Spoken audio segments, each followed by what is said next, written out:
আসসালামু আলাইকুম। Welcome to my channel. আপনার বাচ্চা কি ইংরেজিতে হাউ আর ইউ বলতে ভয় পায়? আজ আমরা ক্লাস 1 বই থেকে শিখব কিভাবে ইংরেজিতে সুন্দর করে কথা বলতে হয় খুব সহজভাবে।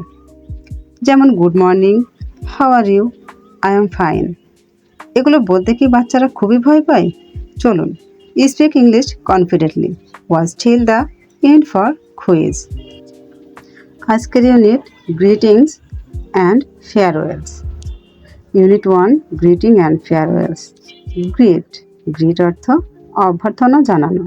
গ্রিটিং অর্থ কারোর সাথে দেখা হলে যেটা বলা হয়, যেমন কেমন আছো, ভালো আছো, তোমার কোনো এতদিন খোঁজ খবর নাই, এমন ধরনের কথাবার্তা। ফেয়ারওয়েলস অর্থ বিদায় জানানোর সময় যেটা বলা হয়, যেমন আমরা চলে যাচ্ছি, তোমরা যেও, তোমরা কবে যাবা, এমন ধরনের কথাবার্তা আমরা বলে থাকি। Unit 1 lesson 1 good morning 1 page 2। দাগ নাম্বার এ। এখন আমরা শুরু করব। What do you see in the picture? What অর্থ কি, ইউ অর্থ তুমি, সি অর্থ দেখা, ইন অর্থ মধ্যে, দ্য পিকচার ছবিগুলোর মধ্যে। অর্থাৎ what do you see in the picture অর্থ হচ্ছে ছবিগুলোতে তোমরা কি দেখতে পাচ্ছ।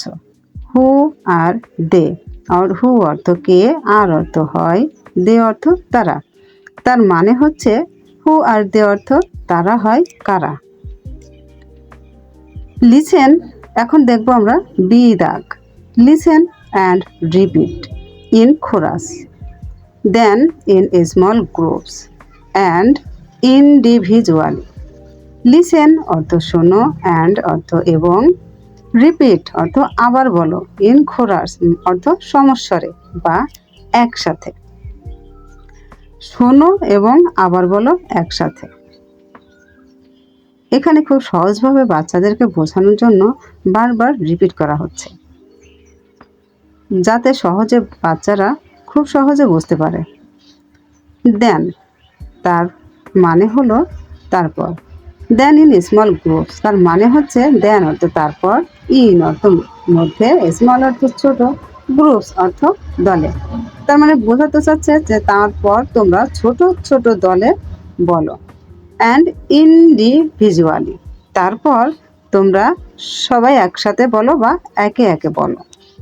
গুড অর্থ ভালো, মর্নিং অর্থ সকাল, হাউ অর্থ কেমন, আর অর্থ হয়, আর ইউ, আর অর্থ হয়, ইউ অর্থ তুমি, আই অর্থ আমি, অ্যাম অর্থ হয়, অ্যাম অর্থ হয়, এটা আমরা সবাই জানি। তারপরে হচ্ছে ফাইন। ফাইন অর্থ ভালো। সেন্টেন্স বা বাক্য। Good morning. গুড মর্নিং অর্থ সুপ্রভাত। হাউ আর ইউ অর্থ কেমন আছো। I am fine. I am fine অর্থ আমি ভালো আছি। হাউ আর ইউ অর্থ কেমন আছো। আই অ্যাম ফাইন অর্থ আই অ্যাম ফাইন অর্থ আমি ভালো আছি। বাচ্চাদেরকে এভাবে সহজভাবে ধরে ধরে কয়েকটা বাক্য বা এক একটা বাক্য যদি বারবার পড়ানো হয়, তাহলে বাচ্চাদের সেটা বোধগম্য হয় বেশি। তো চলুন এবার আমরা সি দাগটা দেখে আসি। লুক অর্থ দেখো, লিসেন অর্থ শোনো, অ্যান্ড এবং, রিপিট আবার বলো। লুক, লিসেন অ্যান্ড রিপিট, দেখো, শোনো এবং আবার বলো। ডি দাগে বোঝাতে চাচ্ছে সে in pairs. Say in pairs, আমার সাথে সাথে বলো, সে ইন পেয়ার্স। সাথে সাথে বলো সবাই, say in pairs. Say in pairs. Say অর্থ বলো, ইন অর্থ মধ্যে, পেয়ার্স অর্থ জোড়ায় জোড়ায়।